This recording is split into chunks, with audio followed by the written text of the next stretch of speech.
Não tá deixando eu fazer comentário.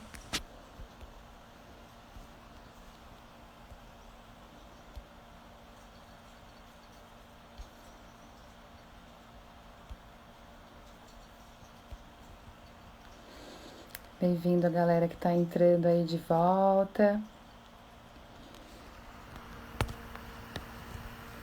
Avisar aí a Rosane que a gente entrou. Obrigada a vocês que estão voltando aí pra gente escutar o que a Rosane tem para nos dizer. Oi, Ed. Boa noite.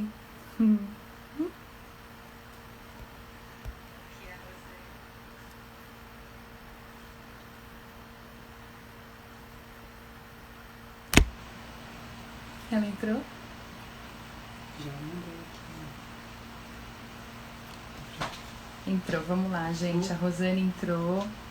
Vou convidar ela aqui. Agora a Rosane precisa aceitar. Agora funcionou. Ah, só vira a câmera pra gente, Rô. Isso. Aí, eu tava falando, enquanto você não entrava aqui, eu tava explicando a todos que essa tecnologia de Instagram não é muito a sua praia, né? Mas que a gente vai aprendendo passo a passo, um pouquinho para eles também, porque a gente veio com o Val, né? E o quanto é importante a gente trazer o seu tema para o Ed, para somar em consciência, para partilhar essas experiências, né? Então eu gostaria muito que você falasse para a gente um pouco da sua história, o que te trouxe até aqui, para a gente começar a live. Primeiro eu quero dizer da minha alegria de estar participando de um festival que tem tanto a ver com as coisas que eu mais prezo, que são essas alianças para a gente manter viva a esperança de mudar o mundo, né? Se não fosse essa nossa esperança verdinha, né? Que sombrios seriam os dias, né? Então, eu estava tentando entrar aqui, vocês me desculpem, eu estava tentando entrar com a identidade do núcleo, por isso que eu me atrapalhei, mas agora acho que dá para a gente dar o recado, né, Rebeca? Com certeza. Então, eu venho da praia da psicologia, né? Eu sou psicóloga de formação, me formei em 1981 na PUC do Paraná. Tem tempo.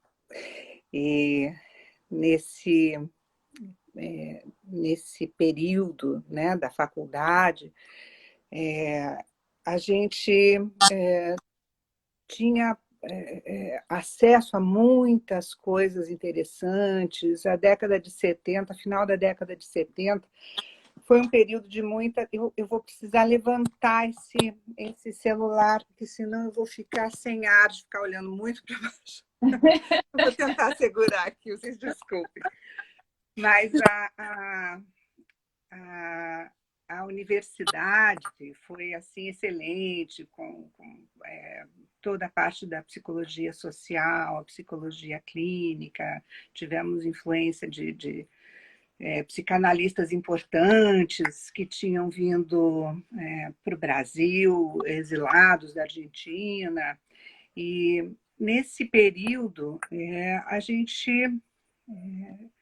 estudou, se trabalhou, mas nada relacionado à subjetividade, às curiosidades que eu tinha quando eu entrei na faculdade, que eu queria saber sobre a alma, sobre questões, né, da espiritualidade, nada disso na faculdade a gente contemplou. Aí, recém-formada, eu vou precisar botar isso aqui em algum lugar, senão não consigo nem tomar água. Fica ruim se eu virar. Fica de ponta cabeça, né? Peraí, deixa eu fazer outra invenção aqui. Assim tá ótimo pra gente. Tá bom pra você? Tá. E aí, recém-formada, eu fui para o Rio, para um congresso, e lá no Rio de Janeiro eu conheci a doutora Anísia da Silveira, conheci o grupo da doutora Anísia da Silveira, que foi a primeira junguiana brasileira que começou a trabalhar no hospital psiquiátrico. Eu acho que muita gente deve ter assistido aquele filme, né, que passou recentemente sobre a vida da doutora. E ela tinha uma visão da espiritualidade, tinha uma visão do mundo arquetípico, do mundo mitológico. E eu fiquei fascinada com aquilo e me mudei para o Rio de Janeiro, recém-formada, fui estudar, fiquei 5 anos vinculada ao grupo da doutora Anísia da Silveira, estudando Jung, a psicologia de Jung, e estudando mitologia, estudando história das religiões, estudando filosofia, participando de alguns grupos de estudos simbólicos. Então, eu fiz um curso de tarô, muito interessante. Enfim. E depois dessa introdução, eu resolvi fazer uma formação analítica. E a formação, então... Me cortou aqui.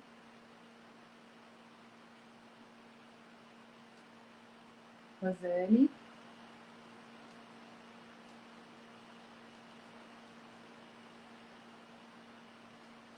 O vídeo da Rosane travou.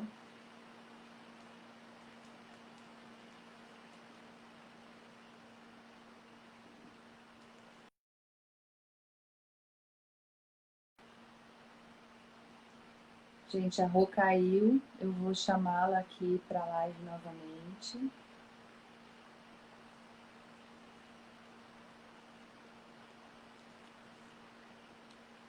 Só um minutinho. A gente está conversando, para quem está entrando agora, a gente está conversando com a Rosane Sabag, que ela é diretora do Núcleo Junguiano de Florianópolis, ela é psicóloga e analista junguiana, uma das palestrantes do Elos Festival, e ela vai trazer a palestra para a gente, o aumento da sombra planetária e o desafio ético do homem do milênio. A gente estava conversando aqui, a internet da Rosane caiu, a gente está tentando falar com ela aqui de volta para ver o que aconteceu. Tá? Só um minutinho que a gente já chama ela aqui de novo.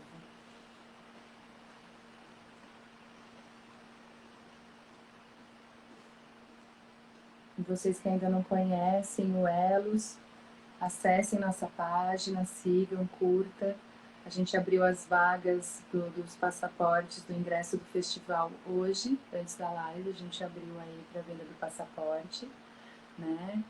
Amanhã a gente começa a divulgar toda a nossa grade de profissionais, então amanhã a gente vai divulgar para vocês quem são todos os nossos meditadores. Na quinta-feira a gente vai mostrar para vocês quem são todos os nossos palestrantes.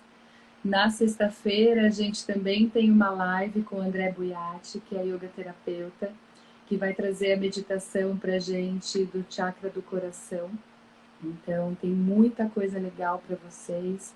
E já no passaporte vocês terão acesso a todas as palestras, a todas as meditações. Nos almoços musicais, a gente tem uma convidada super especial, que é a Marília Lopes, né, que foi participante do The Voice, que está aí fazendo super sucesso. A gente também vai trazer a Banda Bicho, com sons de cura xamânicos.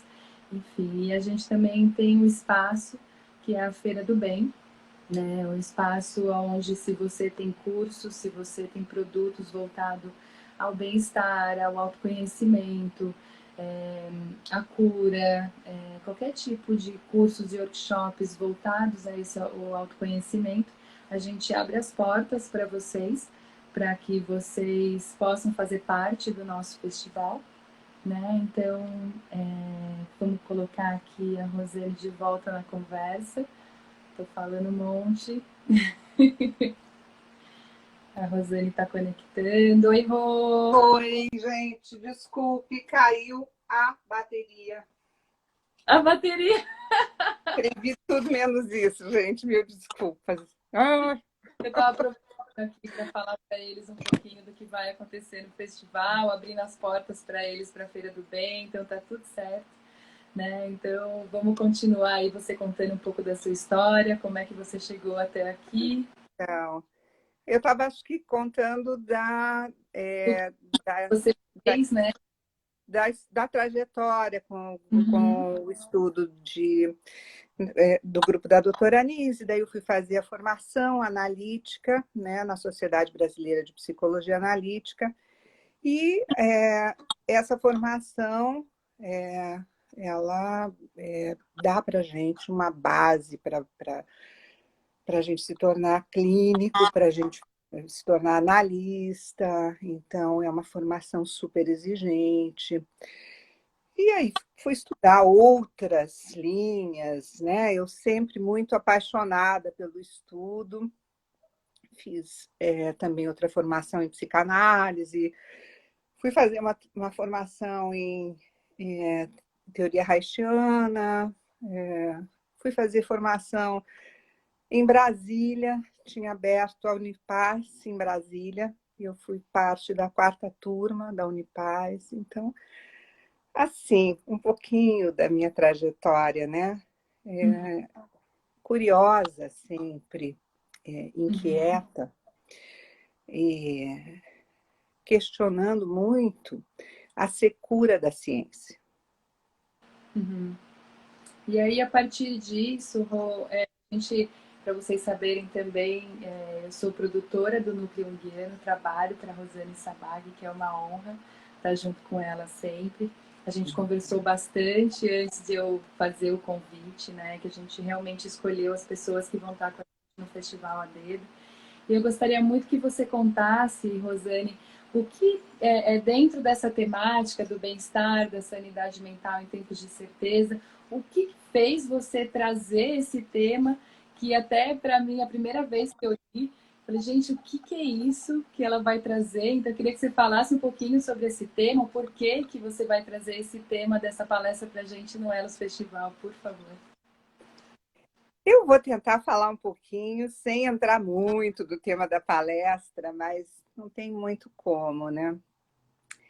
Essa pandemia, ela jogou a gente numa situação que eu chamo uma lente de aumento.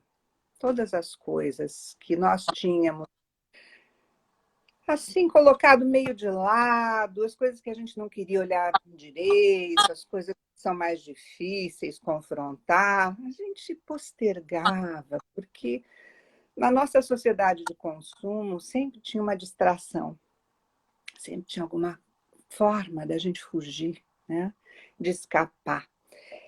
E pela obra, né?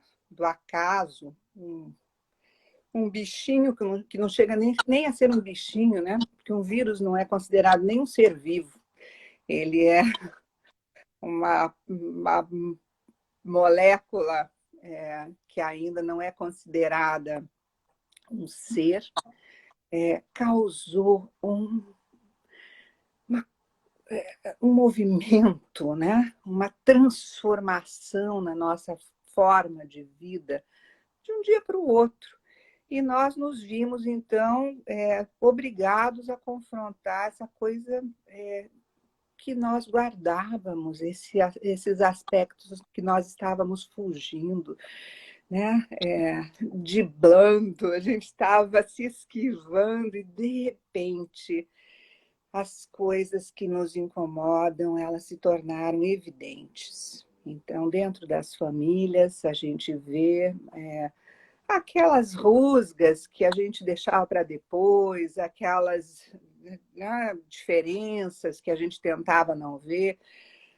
Não tem como não confrontar, né? Não tem como a gente, nesse momento, deixar de olhar para o outro, deixar de reconhecer as necessidades do outro. Na nossa comunidade, no nosso convívio social, né? Aquilo que a gente achava assim, todos são polidos, todos são cultos, todos são, né? Pessoas que querem o bem umas das outras. De repente, né? A gente vê que não é todo mundo que está consciente do bem comum.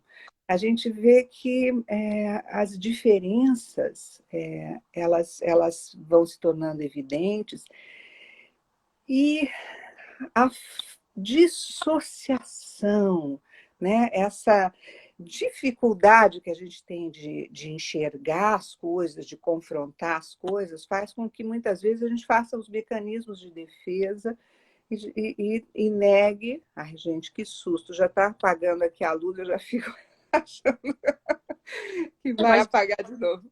Mas acho que é assim mesmo, né, que ele fica.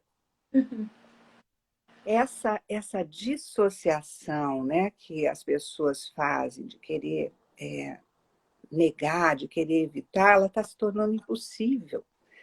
Porque nós, a cada dia que passa, estamos cada vez mais e mais confrontados com desafios imensos, desafios tremendos. Então, como é que nós, da ciência, nós da psicologia, podemos olhar para essa situação e estudar esse fenômeno, né? O que acontece na nossa sociedade, o que acontece no nosso convívio social, o que acontece dentro de nós mesmos, né? Que faz com que a gente não amadureça quando o conflito se evidencia, quando os problemas se impõem, né? Que são as horas da humanidade dar os saltos de qualidade, os saltos de crescimento. O que impede, o que faz com que a gente segure, freie? Por que a gente fica com medo de crescer? Por que a gente fica com medo, né, de olhar para as nossas dificuldades e tratar delas? Então, essa questão da sombra, o aumento da sombra planetária, né? um tema assustador, mas esse termo da sombra é um conceito que a psicologia simbólica está trazendo para a ciência. O Carlos Baiton, que foi um junguiano, fundador aqui da Sociedade Brasileira de Psicologia Analítica, um grande teórico, professor, né, de quase todo mundo, acho que de todo mundo aqui no Brasil, que foi estudar Jung, e também da América Latina, professor que orientou durante décadas muitos psicólogos da linha junguiana e de outras linhas. O Carlos Baiton fundou uma escola de psicologia simbólica e ele se propôs a estudar a questão da ética, a ética dentro da ciência e a sombra dentro da ciência. Porque ele dizia exatamente isso, que na ciência nós acabamos nos afastando da patologia, nos afastando de pensar o mal, como ele dizia, nos evitando de falar no demônio, né? Querendo só falar dos santos e das coisas positivas. E assim nós nos tornamos presa fácil das defesas destrutivas que tanto mal podem causar a nós, como indivíduos, ao nosso entorno, nos nossos relacionamentos, na nossa relação com o outro, e que pode levar a nossa sociedade a um extermínio de massa. E se E nesse, assim... desculpa te cortar, uma dúvida mesmo. Quando você diz, então, que esse aumento da sombra planetária também está atrelado à negação do próprio indivíduo, da própria sombra dele, que ele quer evitar, e com isso ela expande. É mais ou menos por aí. A sombra, quando a gente traz para a ciência, né, como um conceito científico, ajuda a pensar sobre muitas questões. Se a gente fica no plano religioso ou no plano místico, né, a gente sabe que nas religiões se fala muito disso. Sobre os dois caminhos, sobre o caminho da luz e o caminho da sombra, em outras culturas, sobre o karma e o dharma, né? Não sei se vocês já ouviram falar. O dharma sendo o caminho de libertação, o caminho da evolução do ser, que caminha para a libertação da sua alma dessa caixa corpórea, né? E a caminho da eternidade, do infinito. E o karma sendo o caminho errado, o caminho que fica dando voltas no mesmo lugar, o caminho que não avança, que dá a impressão que você está avançando, mas você está enroscado. Então, na psicologia simbólica, o Carlos Buyton vai falar da via criativa e da via destrutiva, né? Da via das fixações, na verdade, quando a gente fica preso nos mecanismos de defesa. Então, o mal e a sombra nada mais é do que a defesa contra o avanço do encontro do ser consigo mesmo, né? O avanço do indivíduo no caminho de se realizar. Então, se eu entro em mecanismos de defesa, se eu entro na negação, por exemplo, que é um mecanismo de defesa muito comum, eu deixo de ver a realidade como ela é, eu deixo de poder caminhar no meu andar de realização daquilo que eu vim ao mundo para ser, né? O nosso ser, ele pede expressão, ele pede caminho, né, de expressão das suas faculdades, das suas qualidades. O eu que fica preso nas fixações, ele fica aprisionado, literalmente, né?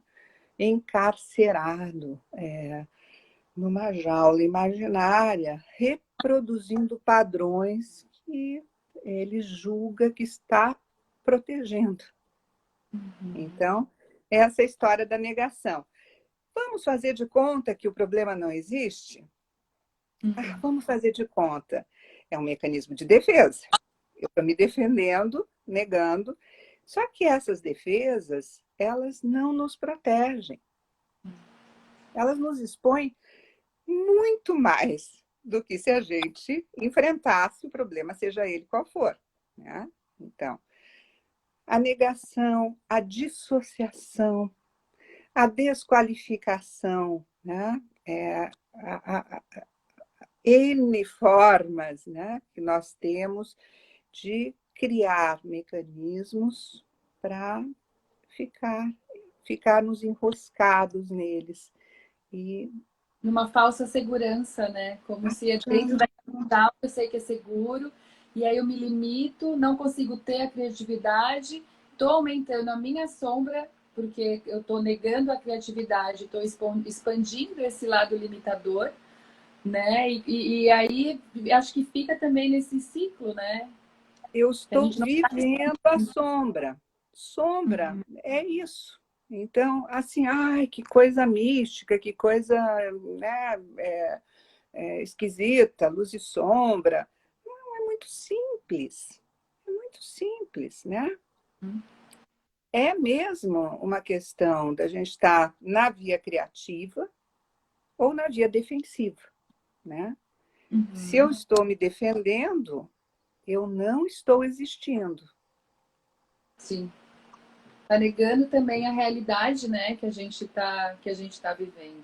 E a gente vê o quanto realmente é uma das defesas é a negação, né? Eu vou ficar aqui em casa dentro da minha bolha, vou emanar luz e as coisas vão se resolver porque eu estou elevando minha energia, então tá tudo certo. E não enxerga a realidade, não cumpre o seu papel perante essa realidade que está acontecendo e como você ser parte ativa para que essa sombra possa ser alterada, né? Eu acho que isso também entra, Rô, nessa questão que você traz sobre esse desafio ético, essa questão também vem através da pessoa encarar a própria realidade, de se libertar disso. Como é que funciona essa questão do desafio ético do homem, né? A ética, ela é o nosso compromisso com a verdade. É o nosso compromisso com o confronto. Se nós resolvemos nos esconder, nós sabemos que nós estamos nos escondendo. A gente tem noção de que a gente está se escondendo. A gente pode, né, se defender disso, brigar contra alguém que denuncie que a gente está se escondendo, mas em algum lugar a gente sabe que a gente está deixando de contribuir para a nossa própria realização, e a nossa própria realização não é nada egoísta, né? O processo de individuação, que na psicologia junguiana a gente fala, não é um processo de se tornar egoísta, né? Não é um processo de olhar para o próprio umbigo, isso é narcisação, né? O processo de individuação, ele infere a ideia do servir. Para que eu realize o meu eu preciso do tu, né? Eu preciso, essa história do elo, né, de vocês, desse festival, desse projeto, eu acho muito interessante, porque é exatamente na relação que as coisas estão, né? Não existe realização de mim mesmo numa fantasia, numa ideia de que eu vou ficar emanando, como disse você, bons fluidos para a humanidade, isso vai resolver. Não, isso é uma bolha defensiva, onde eu vou ficar preso, à mercê de todos os perigos da bolha defensiva, né? Então, o indivíduo, quando ele está a serviço do outro, quando ele coloca o seu ser a serviço do coletivo, ele vai poder expressar. Acho que agora escapou você aqui para mim, Rebeca. Não sei se vocês estão me ouvindo. Está fluindo? Não estou te ouvindo.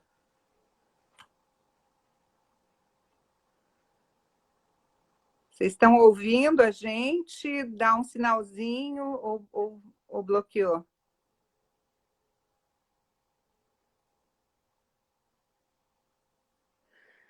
Então, ai, obrigada. Então, é isso, né? Quando a gente coloca o seu ser a serviço do coletivo, nós estamos, de fato, imprimindo a nossa ética, imprimindo o eixo necessário para que a gente não se perca. A ética é um eixo, em volta desse eixo, dessa estrutura que a gente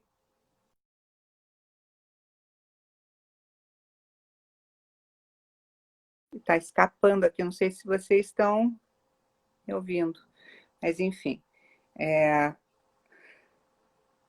O momento que a gente está atravessando é um momento de muitas tensões, né? De muita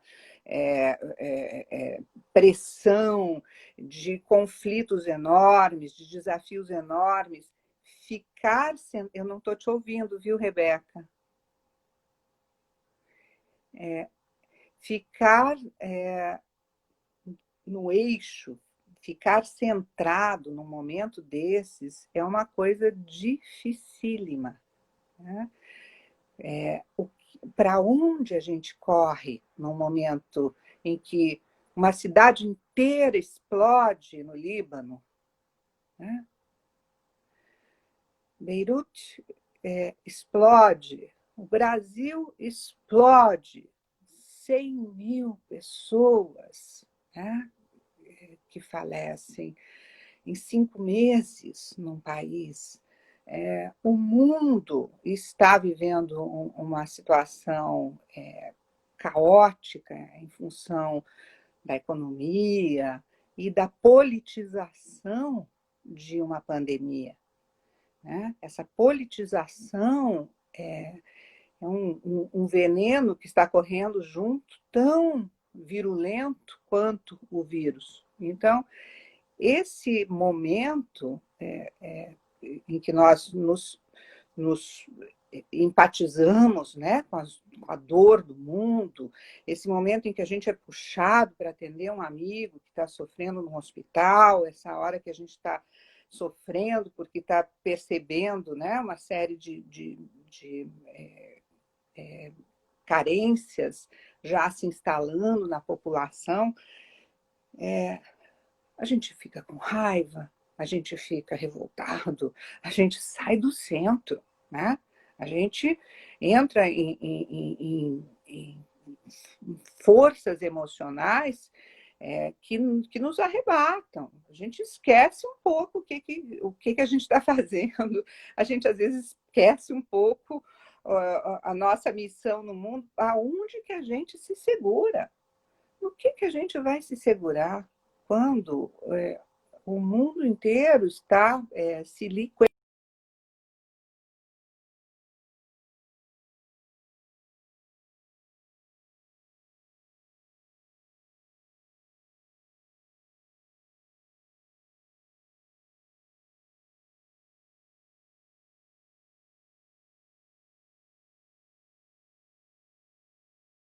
Nessa situação né, de se desfazer, e a gente vai se segurar aonde? Qual é o nosso eixo? Aonde que não escorrega? Aonde que nós podemos nos segurar nessa hora?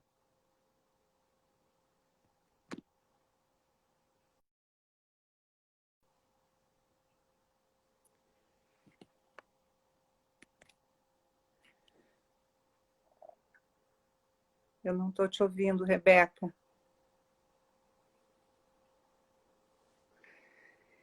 Enfim, essa... Não dá para ouvir. Está sem áudio você, Rebeca.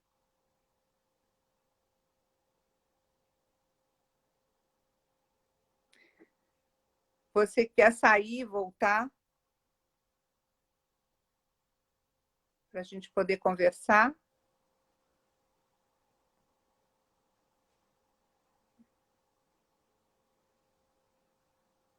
É melhor, né? Porque senão...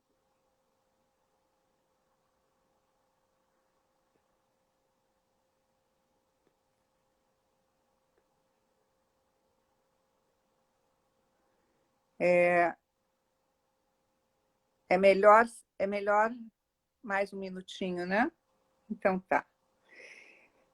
Então, para a gente fechar um pouquinho desse tema,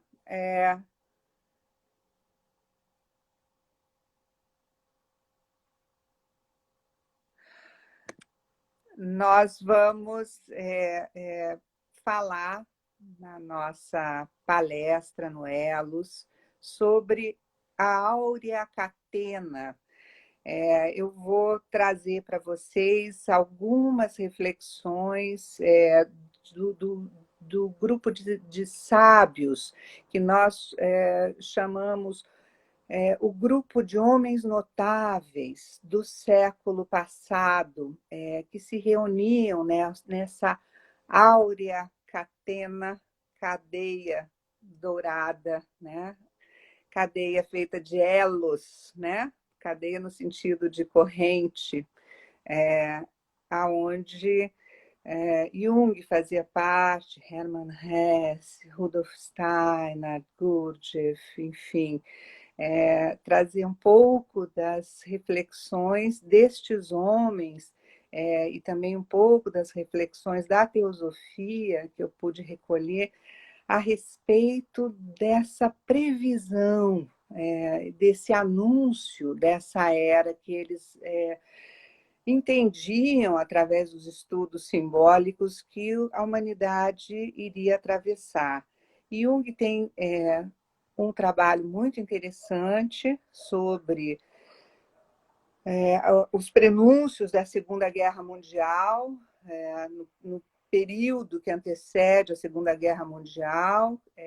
Eu vou trazer também um pouquinho desse trabalho do Jung e vou trazer bastante do trabalho sobre a ética na ciência e a sombra na ciência do professor Carlos Baiton.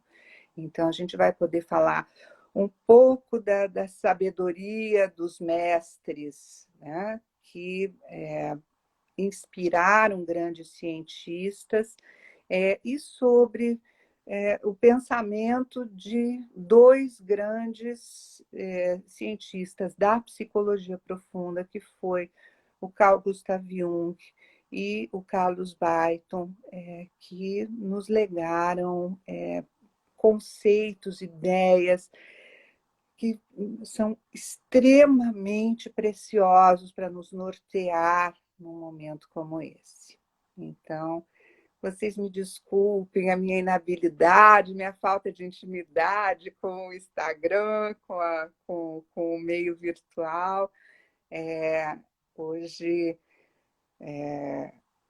não consegui trazer, talvez, de uma forma muito clara, mas eu prometo que na palestra eu compenso vocês. Então, eu vou me despedir em teu nome, Rebeca, já que você está sem voz aí.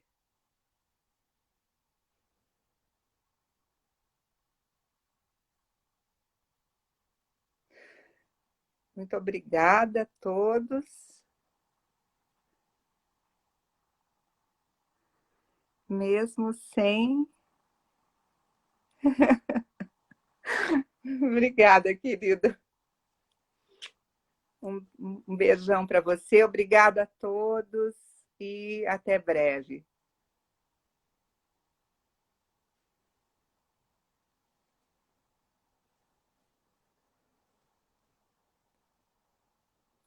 Obrigada a todos pela presença, pela participação.